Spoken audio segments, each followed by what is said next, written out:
So when you think of Sicily, what comes to mind?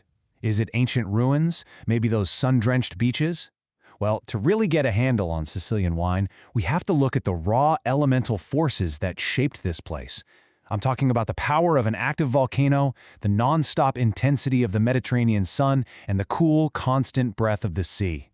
These aren't just pretty postcard pictures, they're the actual ingredients that give Sicilian wine its unique soul. Now, I know what you're thinking.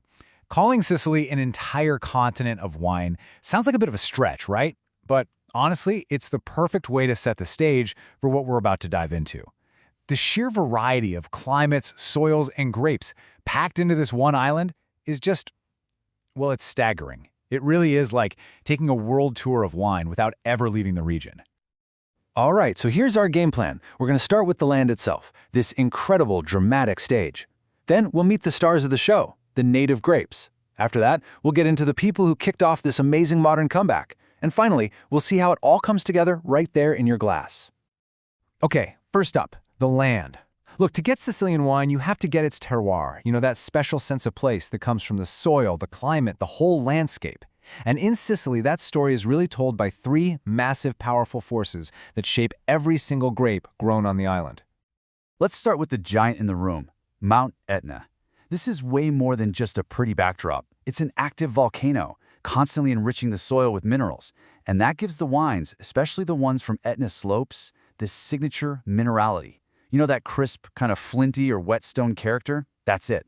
It just adds this incredible complexity and backbone, making the volcano a key ingredient you can actually taste.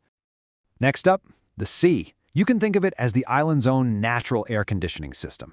These constant breezes blowing in from the Mediterranean are absolutely crucial. They cool everything down, helping the grapes hold on to their natural acidity. And that acidity, that's what gives the wine that refreshing, mouth-watering quality. Sometimes you can even pick up a little hint of saltiness, the perfect balance to the island's heat. And the third major player is the sun.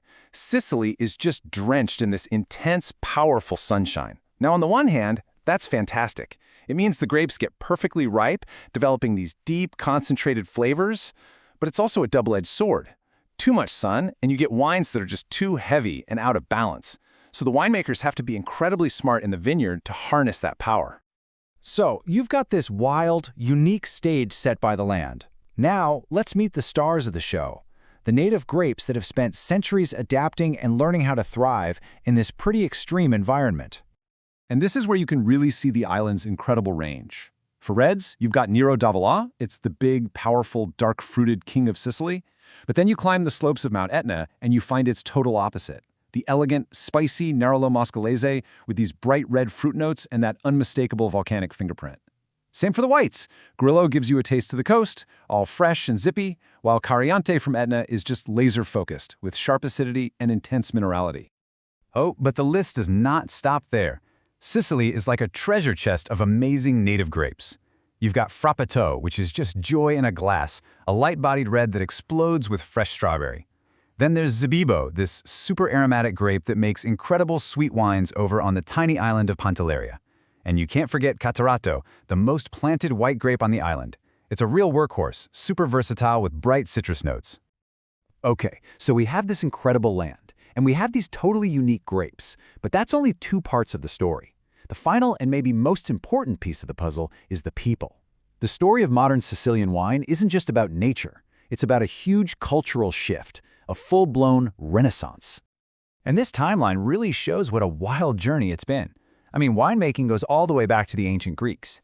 But for centuries, Sicily was known more for how much wine it made, not how good it was. First with fortified Marsala, and then later as a source of cheap bulk wine for the rest of Europe. But then, in the late 20th century, everything changed. A new generation of winemakers just decided to flip the script and focus everything on quality. And this really gets to the core of the whole new philosophy. It's not about trying to make wine that tastes like it's from somewhere else. It's about letting Sicily be Sicily, about bottling the unique character of that volcanic soil, that sea breeze, and those amazing native grapes. The goal is just pure, unadulterated authenticity. You can see this philosophy playing out right here in their priorities. I mean, quality is obviously the #1 driver. It's half the chart. But it's balanced by two other really important values: sustainability and tradition. There's this huge and growing movement towards organic farming, and at the same time, a deep, deep respect for the traditional grapes that make the island so special in the first place. Okay, so we've covered the land, the grapes, and the people. Let's bring it all home. What does all of this actually mean when you pour yourself a glass? What should you expect to taste? So generally speaking, Sicilian whites are all about pure refreshment. Think crisp, zesty acidity, bright notes of lemon and grapefruit, and that telltale minerality we were talking about. The reds, on the other hand, are all about structure and character. They can range from the big, bold, dark fruit and spice of a Nero d'Avola all the way to the super elegant, earthy, almost weightless feel of a red from Etna. And if you really want to bring this whole experience to life, here's a super simple blueprint.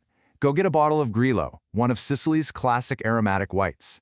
Then pair it with what the locals would eat, some beautiful seafood pasta or freshly grilled fish.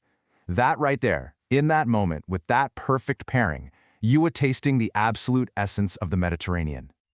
Now check out this number, because it really just shows the incredible extremes of Sicilian wine. On Mount Etna, vineyards climb to altitudes of over 3,000 feet, with some even getting close to 10,000 feet. This is insane. It allows winemakers to produce these elegant, cool climate-style wines right in the heart of the hot Mediterranean. It's the perfect symbol of this island's resilience. And all of this brings us to one final really interesting thought. For centuries, winemakers in Sicily have had to deal with intense heat and drought.